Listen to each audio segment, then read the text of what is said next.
Hi, welcome. So this presentation is about nervous system resilience. We're going to be talking about how to develop awareness and skill with your nervous system so that it can enhance your experience with KI, doing KI, deep KI work, and also for your well-being in general. Really about, I like the term befriending your nervous system. So in this video, we're going to talk a little bit about how the nervous system works. And we're going to then guide you in how to recognize your nervous system states. So our nervous system actually, there's different circuits or states, and we're going to give you a hands-on how to really tune in and notice what nervous system state you're in.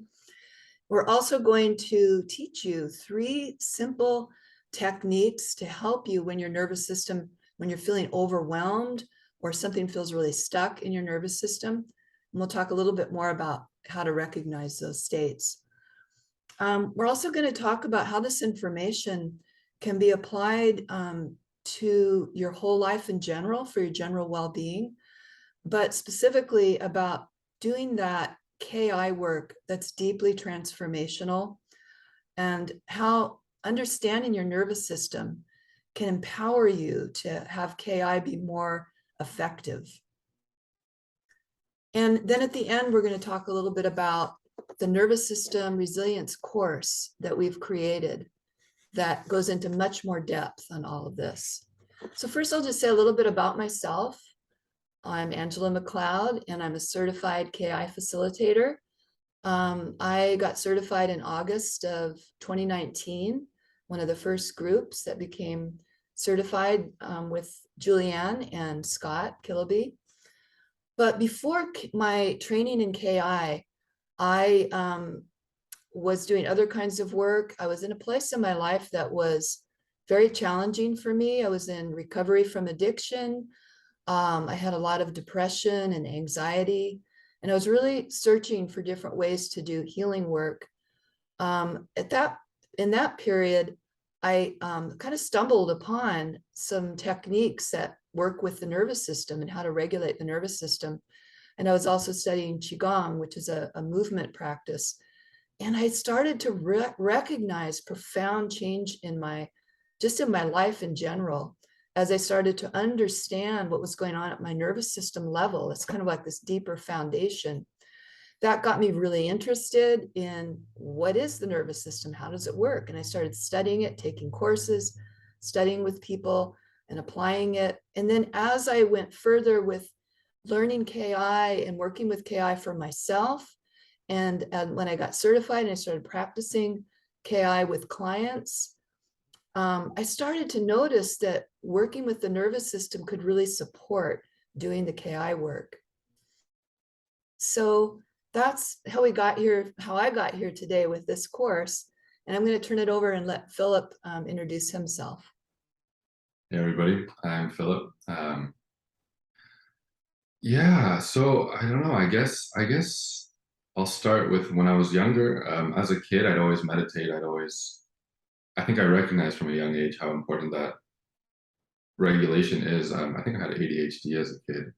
I mean, even now I tend to be pretty fidgety, but um, that regulation just really helped me. And growing up, I did a lot of meditation, a lot of stuff in that area. And I was in Angela's group in the KI certification, and Angela and I have been working together for I think almost 4 years now.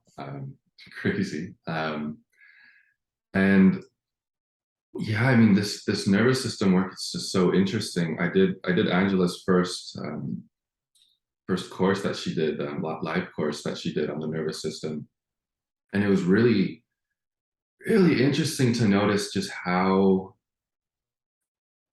we get stuck in these different nervous system states. You know, we all have our states that we like to live in, and it was just so incredibly helpful to notice how much I liked being stressed. That's really what I took out of my first course with Angela.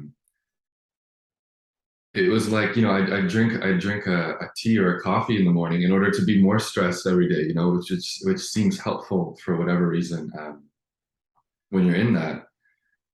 And just being aware of that and doing this work and, letting that fall away, and the peace that you get to live in once you're not trying to be stressed all the time is just so wonderful.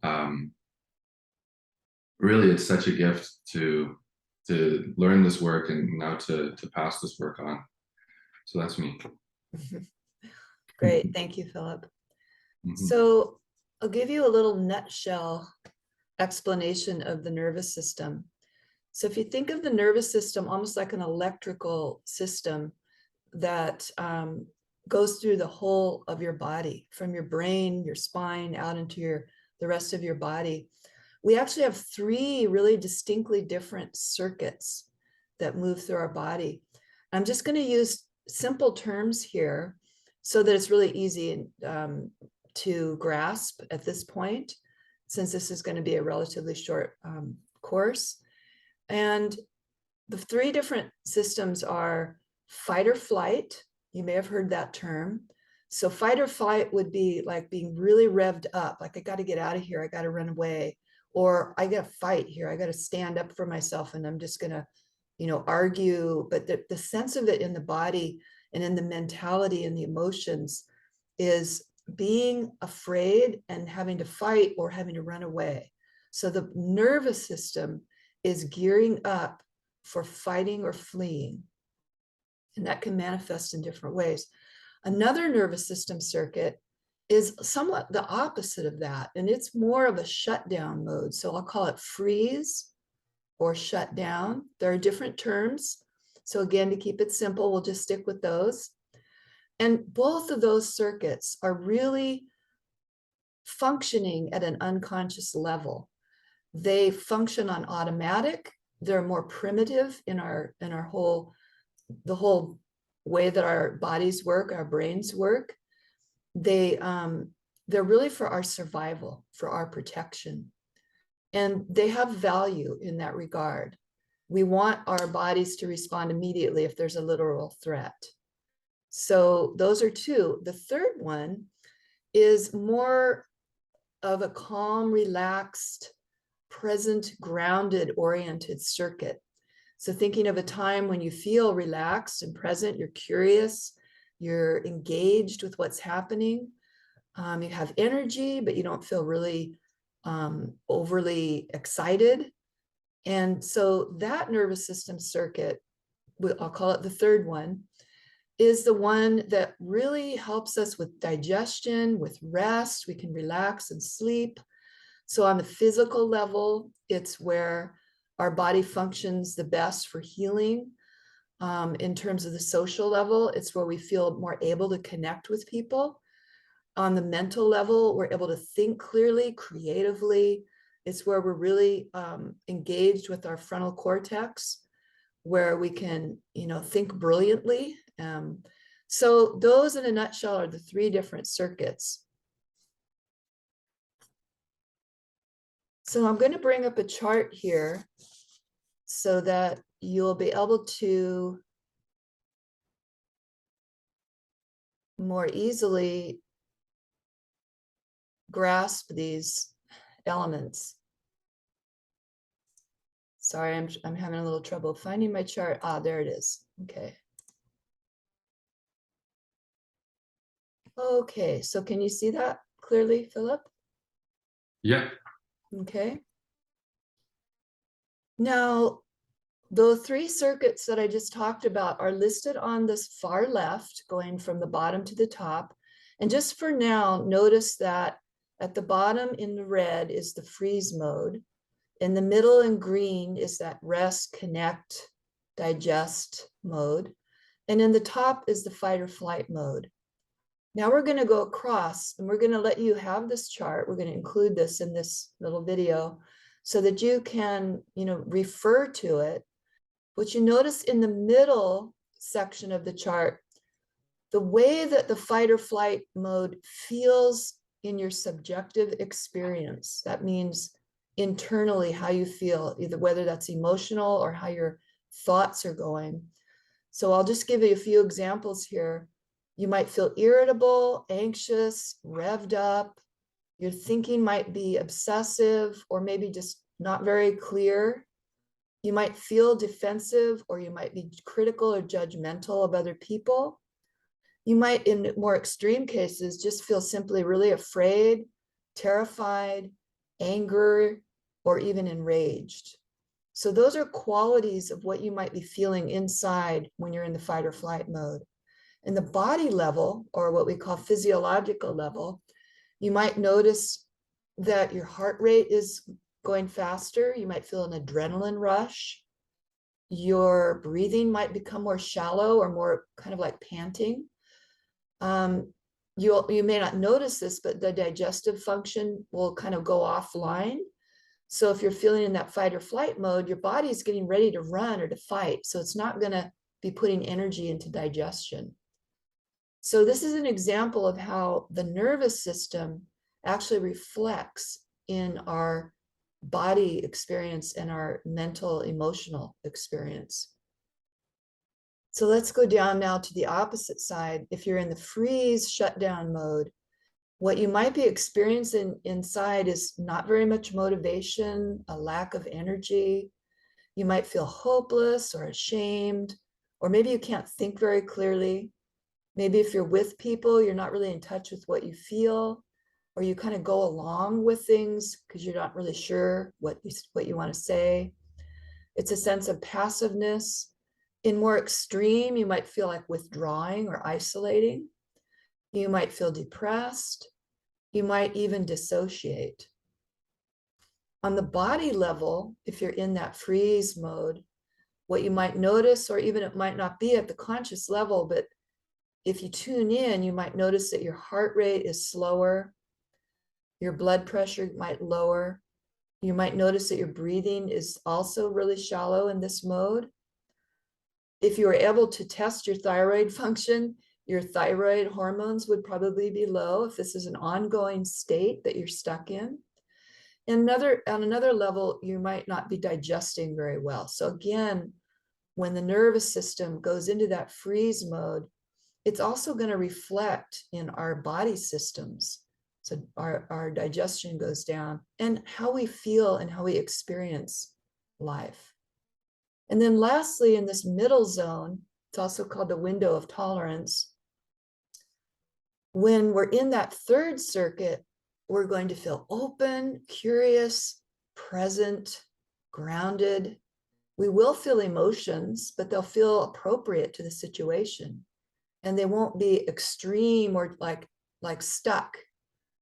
We'll be interested in connecting with people. We'll feel relaxed, but also energized. We'll be able to think clearly. It's also the zone in which we learn the best. We're able to learn. We're able to focus. Also, on the physiological level, our heart rate will be normal. So our nervous system actually connects with our heart and how our heart rate is. We won't have those adrenaline rushes that happen, the cortisol level that happens in conjunction with anxiety. Those will come more into balance. In a general way, all the metabolic functions of the body, our ability to heal wounds, increases. So this is a very important nervous system circuit that just even on the physical level, like we need to sleep deeply. And this is also, we need to be able to relax. We need to be able to digest food. So those are very important functions that happen the most fluidly when where our nervous system is predominantly in this third circuit. So I'm going to bring us back out of that mode with the share screen. So I'm just going to give a few examples from my own life of how it feels for me when I'm in one of those circuits when it's predominating. I think I did mention earlier when I was introducing myself that I have spent quite a bit of time feeling depressed or not being in touch with emotions and being low energy. And so for me, that has been when my nervous system was more stuck in that freeze mode, that shutdown mode. But then there'd be times when it would flip into that overly anxious and overwhelmed in the fight or flight mode. And there are a lot of people who actually kind of vacillate between those two extremes and then don't spend very much time in that middle zone where that third circuit is predominating when all these other wonderful body functions can happen. And I've also noticed when I work with clients, because I have this understanding of the nervous system and I can start to talk with them about how they're feeling, what's going on in their lives. And we can identify, if there is some issues with being stuck in one of those nervous system modes. And we can talk about how we can work with their nervous system. And then if we're going to do Kiloby inquiries sessions, I have more of an understanding when we're doing the session if their nervous system gets hyper aroused in one or the other of those survival circuits. And then I'm able to help guide them with that in the Kiloby session. And we'll talk a little bit more about that in a few moments. So let's do a little guided exercise to help you start to recognize for yourself right now when one of those nervous system circuits is more activated. All of us have all three circuits. And so we're different in terms of how we experience those nervous system circuits. And that's partly why I created that chart and I gave you some examples. There are actually many more examples of how you might experience those nervous system circuits. So let's just do a little guided practice right now. If you have a paper and pencil, that would be great, or a pen. And I'm going to guide you through and you can jot down what you notice. And then we'll talk a little bit more about that. So first, I invite you to, notice how you're sitting and get comfortable in your chair. And it might be helpful to close your eyes. Just take a few moments right now to notice what you notice in your body. How does your body feel? Maybe you don't notice anything. So when I say notice what you notice, that's exactly what I mean. There's no right or wrong. We're just tuning in. Or you might notice that your mind is really active. That's fine. You might notice body sensations. You might notice a mood or an emotional tone. So again, we just start with where we're at. And we're just noting it. And now I'd like you to see if you can remember a time when you felt like that fight or flight nervous system circuit was really activated. So it might be a time when you felt really irritable or really anxious or frustrated. You felt your body was really revved up or restless. Maybe you felt like you had to get out of the situation right now. You just wanted to get out. Or maybe you felt argumentative, like you just really wanted to make a statement and get somebody to see it your way. Or maybe you felt enraged. So just tuning in and seeing if you can find, and notice how that can be on a really wide-ranging scale. It could be mild, it could be medium, it could be very intense. And then if you find one memory, you might find several. Just see if you can write down what you noticed. How did you recognize it? Was it something you said? Was it a kind of thinking that was happening? Was it a body feeling, a feeling of your heart pounding? Was it an action? You actually got out, you ran? And that's all you need to do is just take a notice for you what it felt like to be in that fight or flight mode. And then pause for a moment and just kind of shake that off, because we're going to now shift to find a memory of the other survival circuit, which we're calling the freeze mode or the shutdown, or that feeling of collapse. So I'm going to give you a few descriptive words and see if you can find in your memory of your experience a time when you just felt super low energy, more than just feeling tired, like a normal feeling of tiredness, when you felt no motivation, when you felt really disconnected from your feelings, or if you felt something that would be like shame or hopeless or stuck, or maybe you couldn't think very clearly, or maybe if you're with people, you don't really feel connected to them, you feel isolated. There's many different ways this can emerge. Or maybe you literally just can't speak. You're in a situation where you just can't find your words. You might feel like you can't breathe very well. Your body feels kind of shut down. You might even feel it in your posture, slumped. So again, just take a few moments with those qualities and see if you can find at least one memory and jot that down.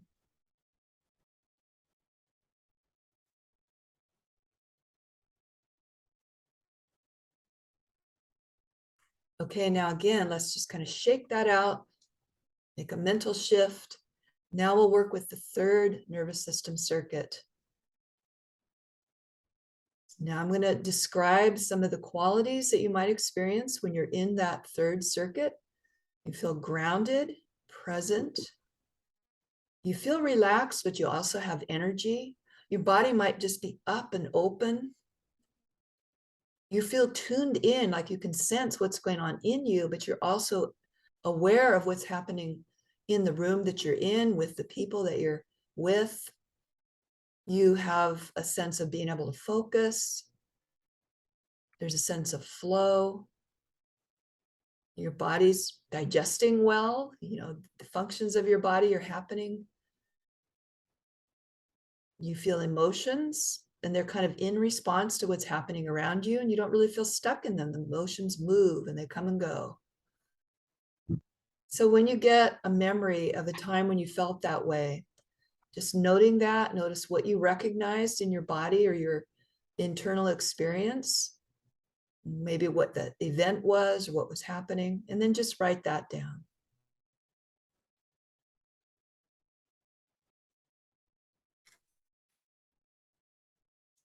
Okay, and then we're going to come back together so you can open your eyes, transition back here into this experience with Philip and I, and whoever else might be watching this video. And so Philip and I are just going to each share an example of the two different survival circuits. So my example is when I go into social situations, especially when I don't know the people or it's a new situation, I often will go into that freeze mode. And the way I recognize it is I forget important things to me, like why am I here? Or what do I want to say in this situation with the people that I'm with? I feel sort of a subtle anxiety within. So it's almost like I feel a little bit of that fight or flight mode. But the predominant thing is I kind of feel like I want to hide, because I'm a little nervous about how I'm going to be received. But predominantly, that's more of a freeze mode for me. So, Philip, do you have an example? Yeah, what came up for me was when I'm arguing with people. The past few years, there's been so much, political turmoil that it's been very easy to argue with people about it. And I notice, my heart rate gets elevated. My whole internal system, like not just my heart rate, but everything just kind of feels elevated, on edge. My muscles get really tense. Subjectively, there's this feeling of wanting to win, wanting to convince the other person. There's some upset, maybe some light anger there. Yeah. Okay, great. Good descriptions. Yeah. So this is part of what it means to get to know your own nervous system. And this is actually really the first step, is becoming aware. So you can understand cognitively, we can study the nervous system, the theory about how it works, but really, how is it going to be useful to you if you're not actually aware of how that is in your body, your nervous system, and in the different situations in your life? So the next step then is, this is the part that to me is so exciting, especially when I first started learning about the nervous system, is there are things that we can do to help shift from one state to another. So if we're feeling really, really anxious and overwhelmed, there are things we can do that help us come back into that, the more calm zone in our nervous system. So next, Philip and I are going to show you 3 different techniques. The first one we're going to start with, I'm going to teach, and it's called simply shaking, bouncing, and vibrating. You can do this sitting. I find it easier to do it standing because I like the way it really connects my whole body. So I'm going to stand up and step back a bit from the camera. And you can just watch if you want. I encourage you to join in and try it out. First, what I like to do anytime I use any technique is I like to start again by tuning in. Notice how I feel right now. Just notice how you feel in the present moment. In this case, you might want to have your eyes open because you're going to be watching and seeing how I do this. But first, tuning in, notice how you feel. And then if you're standing, see if you can stand with your feet about shoulder width apart. That'll help you be more grounded. If you're sitting and if you're standing, see if you can have an upright body posture rather than kind of sitting or leaning back in the chair. See if you can be upright. And then simply bounce up and down. You might start slowly just to notice how it feels. I'm bending my knees and straightening them so that I'm going up and down. There are a lot of ways to shake and bounce. So you can experiment. I'll show you different ways to do it. Just get used to the way it feels. It might feel a little weird at first if you've never done this before. I know it did for me. But notice different areas of your body and see if you can invite your shoulders to loosen, your hips to loosen, your neck. Always making sure to do it within your own capacity. So you don't want to hurt yourself. I'm going to turn sideways now. And I like to put my arms up like this and shake forward and back. I also alternate the arms and really get kind of a swiveling in my hips and my shoulders. Another thing that you can add to this that's really going to enhance how it affects your nervous system is to take some big, deep breaths and sigh as you exhale. So I'm going to do that.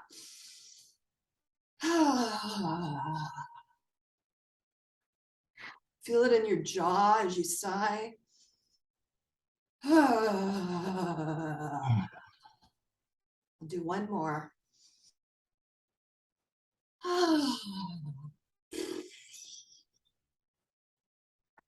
Now, letting it slow down, get smaller, come into a stillness. This is a great point to just pause. Close your eyes, tune into how your body feels.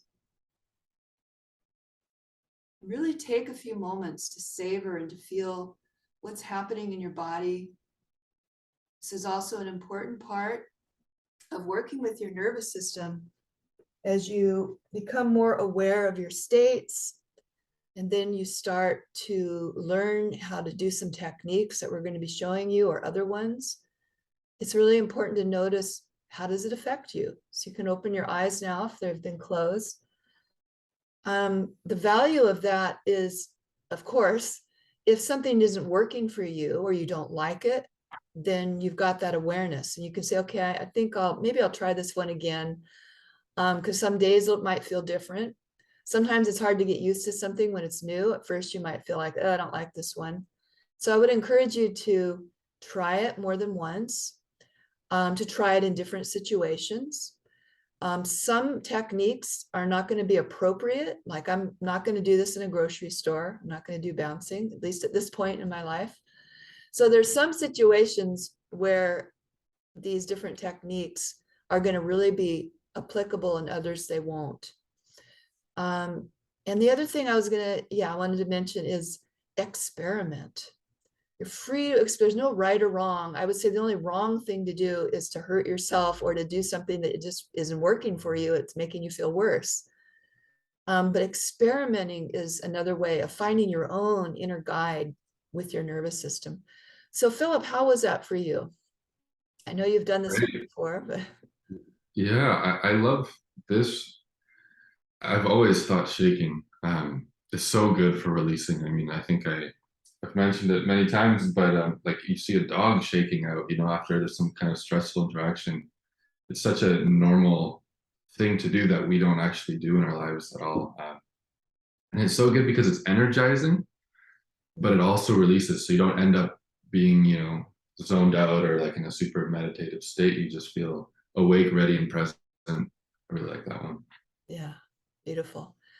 Yeah, I just mentioned that I have used this with clients at times when I'm doing a Kilobeat inquiry session, sometimes at the beginning of a session, sometimes in the middle of the session, if a person is feeling really disconnected and unable to really feel into their body, this might be a time when I use the shaking. And I usually invite them. I don't say you have to do this. I say, this might be a good time to work with their nervous system for a little bit, and then we'll return back to doing some of the inquiry work. Or if the person is feeling a little bit overwhelmed, the energy is really intense and they're unable to focus mentally, then I do it with them, usually partly to show them how to do it, but I'll do it with them as well. And then come back to whatever we were doing in the session. And sometimes it's really helpful in terms of the person being able to really feel more into their body, to be really present with whatever the material is that's coming up in the session. So now Philip is going to guide us in doing another technique. Yeah. So this next one's called straw breathing. This is one of my absolute favorites just because it's so easy, so simple to do. So what we're going to do is first, always notice how you're feeling right now. Just take a moment to tune in. Might already be feeling calm and energized from that shaking. Just taking a moment to check in. And what we're going to do is just going to be breathing, but we're going to purse our lips as if we're breathing through a straw.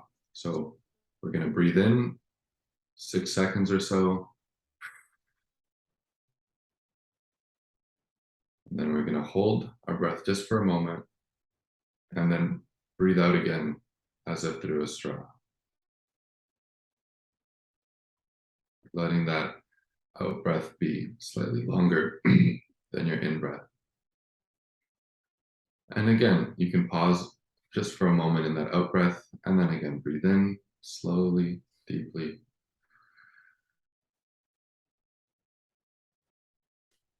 Hold just for a moment and then breathe out.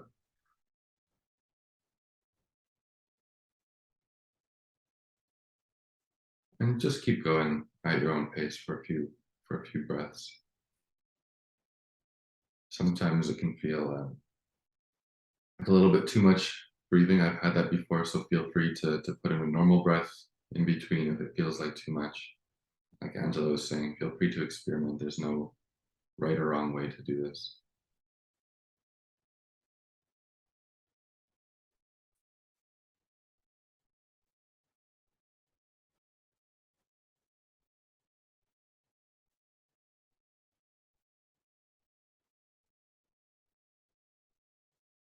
And as you're doing this breathing, you can check in with your body, noticing if there's any sensations there,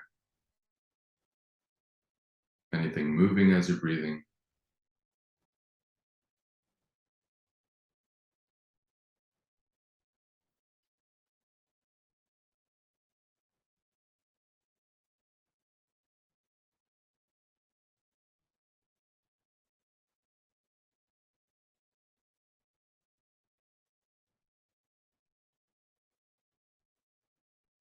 Yeah. And then just checking in with how you're feeling now after those breaths. I always feel much, much calmer. And yeah, like I was saying, I really love this one because you can do it just about anywhere. You can be in the grocery store, you can be driving, something might have been triggering you, and right away you can just breathe without causing a scene or anything. And I also like how since it's so simple, you can very easily kind of branch into that KI inquiry right away. While you're breathing, you can feel the sensations in the body. You can be watching the thoughts that are triggering you while you're doing this relaxing technique to let those things already start to be processed without needing to wait for a whole session. Beautiful. Thank you. Thank you, Philip. Yeah, I loved doing that, and just being just being guided by you on that was really nice. I really felt like I was able to sense more in my body by really doing that breathing. I also use that one in many different situations. And after having done it so many different times over the last few years, it's not, I don't even have to count anymore, and I can do it in a meeting without bringing attention to myself. It's so easy to apply that. Sometimes in the middle of the night, if I'm awake and I'm not sleeping, I do, a set of maybe 4 or 5 or 6 of those. And that will really help my body shift to be more ready for sleep. And that brings me to also reminds me to say that these techniques or exercises or activities, whatever you want to call them, you can do them anytime, even when you're not feeling dysregulated, when your nervous system isn't feeling really activated and anxious or shut down, because they're just basically, they're good for you, like especially the straw breathing. There actually are many different kinds of breathing techniques that can work directly with the nervous system. This is just one. And again, like Philip was saying, you can experiment. But one of the things that's great to do, especially if you experience a lot of nervous system dysregulation, is to just have a daily practice of practicing a few different techniques or activities that help you calm or regulate your nervous system, so that when you are activated, it's real easy to remember to which ones work for you. Because what I've noticed for myself and with clients, it's when I'm highly triggered or overwhelmed that I don't even think about doing one of these. It's kind of wild. And then sometimes I think about it, but then I can't remember, unless I've been practicing it. So that's one of the benefits of having, even if it's just 5 or 10 minutes a day, to sort of build your toolkit of how you want to work with your nervous system. So our third nervous system technique that we're going to share with you is called patting the body. So again, we're just going to practice noticing how you feel. You might already feel pretty relaxed because we've been doing some of these techniques. But again, I like to remind myself, how do I feel right now? And this one you can do sitting or standing or even laying down, patting the body. So you notice how you feel. There's several ways to do this one. I also call this a butterfly hug or butterfly pat, crossing my arms, hands are almost resting on my shoulder. You can also just have your hands resting kind of over your heart area. The idea is to just start patting. And I like closing my eyes because then I can really focus on the feeling of patting. And I get into a little bit of a rhythmic mode with it. I hear it. I feel it. I feel the rhythm. And breathe into it. And after doing this for, a half a minute or so, stay with your eyes closed, but stop the patting. Let your hands rest and your wrists rest. Just breathe into that for a few moments. We're going to do a few repetitions with this stillness in between. And after you've rested for a few moments, again, start patting rhythmically. You can try different paces. See what it feels like to pat light and quick. And then maybe change it to slower, but a little bit bigger or deeper. And then see if you can also add some big, deep breaths with this.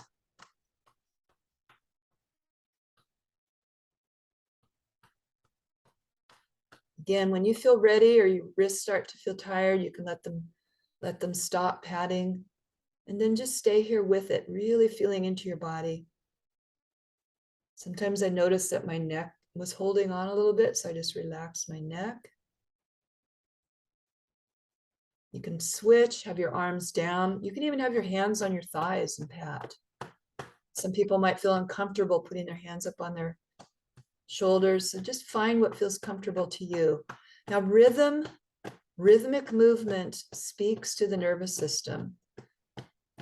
If you think about it, when you're stressed out, overwhelmed, if you're about to run or protect yourself, rhythm is not going to be what you're aware of. You're going to be in a different mode.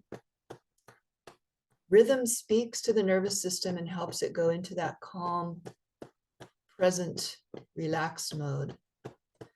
And again, we'll just now stop the patting, but still stay present for a few moments, savoring. I like the word savor. So when you find that your nervous system shifts, it's great to just be there for a little bit. Notice how it feels. Let your awareness expand out into the space around you. Notice what you hear. Just simply being present. Giving your nervous system experiences of safety and of calm. And when you feel ready, you can open your eyes. Philip, do you have anything to share about that one? I like all these I like all these techniques. I really like how it kind of feels like you're hugging yourself. This one feels like a lot more like self-care to me. When you're just kind of patting, it's like you're kind of like holding a baby or like patting yourself so gently the way you would, a child. For me, it always just feels very self-care, very regulating. Yeah, beautiful. Yeah, I like that one too. I sometimes connect with some of the KI tools, like the now process, notice, open, and watch, or welcome. Just the idea of the thank you phrase where we're basically welcoming and thanking whatever is arising. So some of these you can see how you could combine or make a bridge from this technique into whatever is coming up for you in a session. And so that's what I like to think about, these nervous system, the awareness, the techniques that we're using as support for KI, not as a way of disconnecting from doing deep inquiry. So some people have asked me, is doing this nervous system regulation work, is that going to make me bypass difficult feelings or intense energies, or is it going to keep me from doing deeper inquiry? And honestly, I would say, yes, it can be used that way in any situation, not just KI. So if you find yourself feeling really distressed, overwhelmed, I've just been saying you can use these techniques to help your nervous system shift. What I'm trying to go for here, this may sound a little bit contradictory. What I'm trying to go for here is first becoming aware of your nervous system, knowing when you're shutting down or when you're overwhelmed, becoming empowered with having some skills and tools so that you can come back to presence, so that then you can go into the deeper inquiry, so that you can face the triggers a little bit more effectively. To me, the key is empowerment and having skills and tools so that you have the choice. When is it time to step back and ground and comfort yourself, if you want to put it that way? And when are you ready to dive in deeper, face that difficult stuff, do deeper inquiry work? So that I can't stress enough. I just feel like it's really important. Actually, Dan McClintock, one of our KI trainers, wrote something that I thought was a beautiful metaphor. He was talking about you don't want to go deep sea diving without good scuba gear. So think of this nervous system awareness and these techniques as your scuba gear, right? Maybe at some point you can take them off and you've gotten really good and you can go ahead and dive even deeper. But think of it as empowering tools to actually support your KI work and anything else in your life. So what I love about this work is in my relationships with friends, in my projects and my creative projects that I do, my collaborations with people. Now that I have this basic understanding of my nervous system, I also have compassion for other people when I recognize, that, oh, I think they might be triggered in that fight or flight mode. And I feel compassion rather than feeling, like, oh, they're just being argumentative. So I feel a lot less judgmental about other people when I get the sense, that our nervous systems are struggling here. And if I have some tools that I can bring to myself at least, or to the situation, then we're able to be more effective, more productive, more communicative, and just get things done that we want to get done.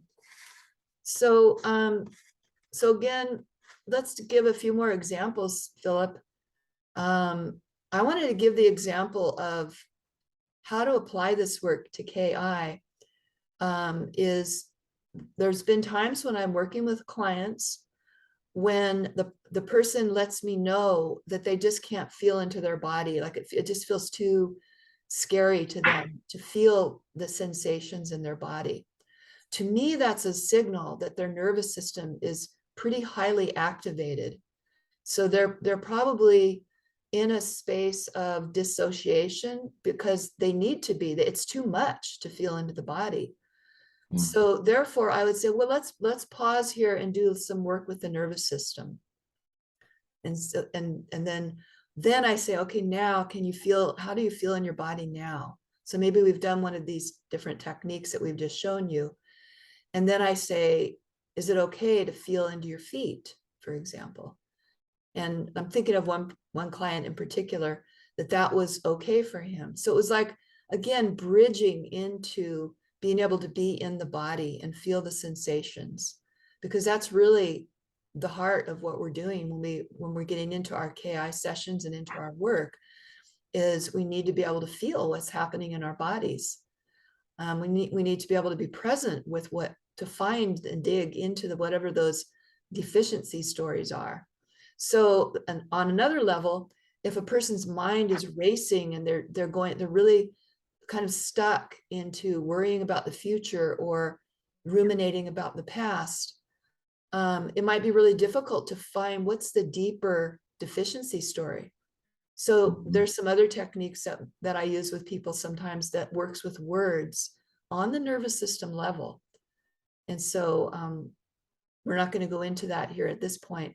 I'm just trying to give you some examples of how working with the nervous system can actually enhance and support your work with doing KI. So Philip, do you have any examples for yourself or with clients? Yeah, I can think of a few.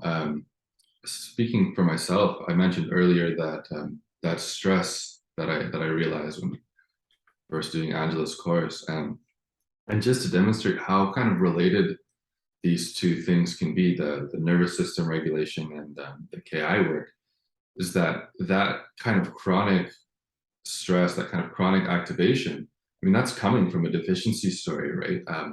My core deficiency story would be something along the lines of, I'm not good enough. And where does that go? I always have to work. I always have to do something in order to be good enough. And how do I do that work? Well, in order to do that work, I have to be stressed. I have to have caffeine. I have to always be working myself up into a fit so that I can do all the things that I need to do. And so both by working on the nervous system level and working in KI, it allowed me to recognize that, first of all, because I didn't even recognize all the side effects of having that belief, like even after working on that deficiency story for years, I didn't recognize that stress I was carrying. I didn't even realize I had all that stress until I did this course. And so by recognizing those sensations, I had something to tap into all day. I was able to say, hey, okay, now I can do KI work all day. I can feel that stress that I'm feeling. I can feel the impulse to create more stress in my life. So it definitely goes both ways. And like Angela was saying with clients, sometimes it's just too much to look at something.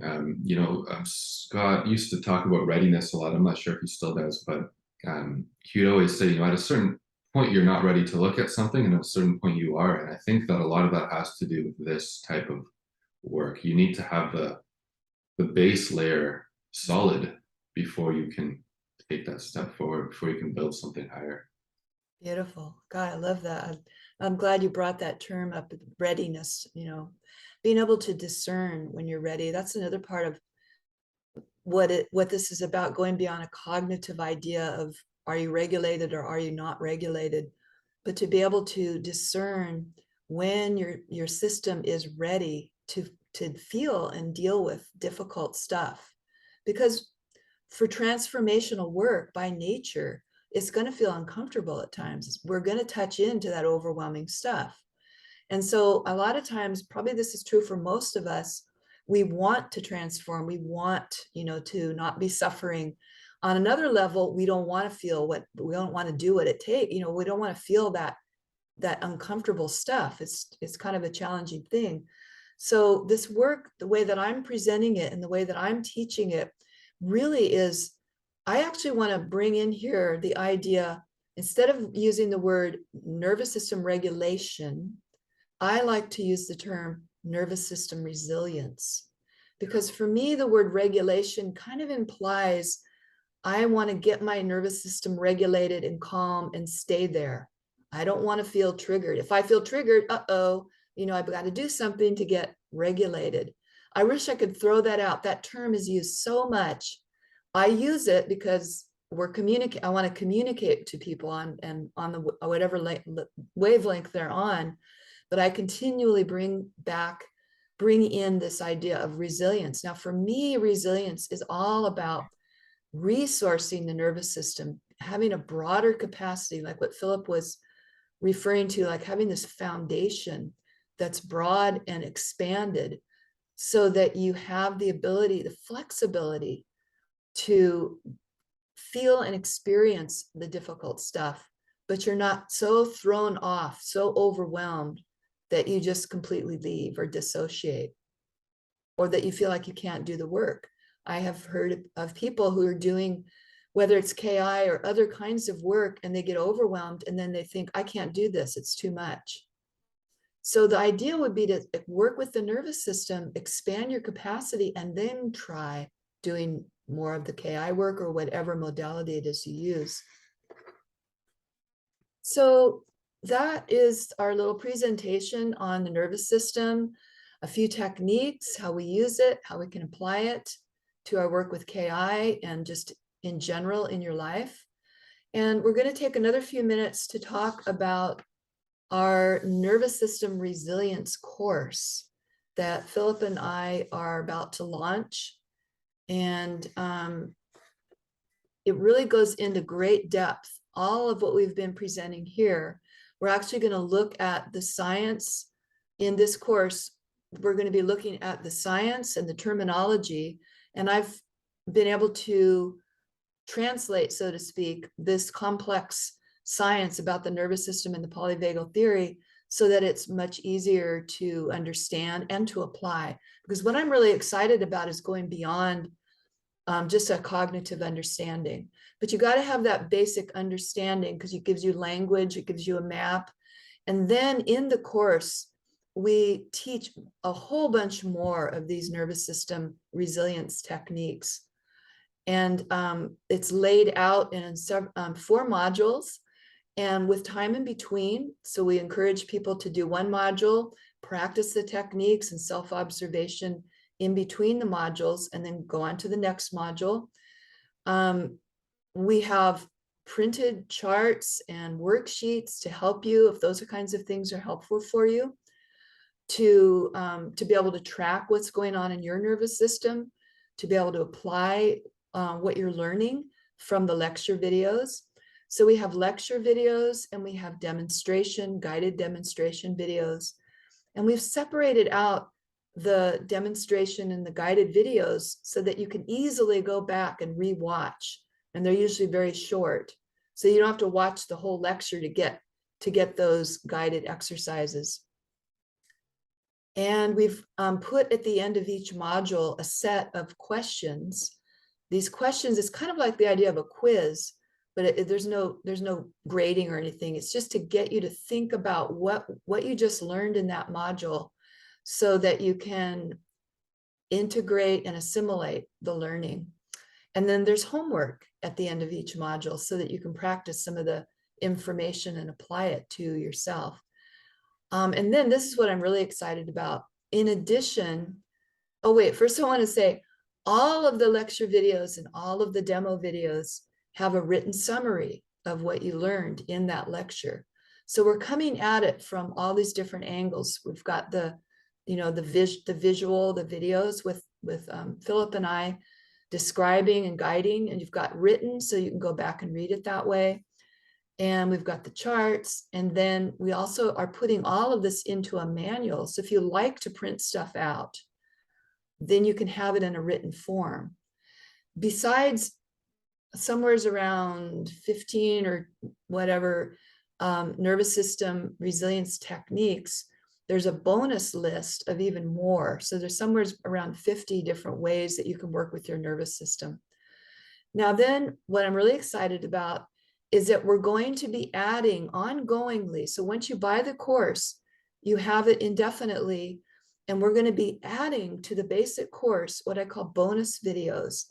These will be interviews with experts or people with areas of expertise in different fields and how they use nervous system resilience work in their field.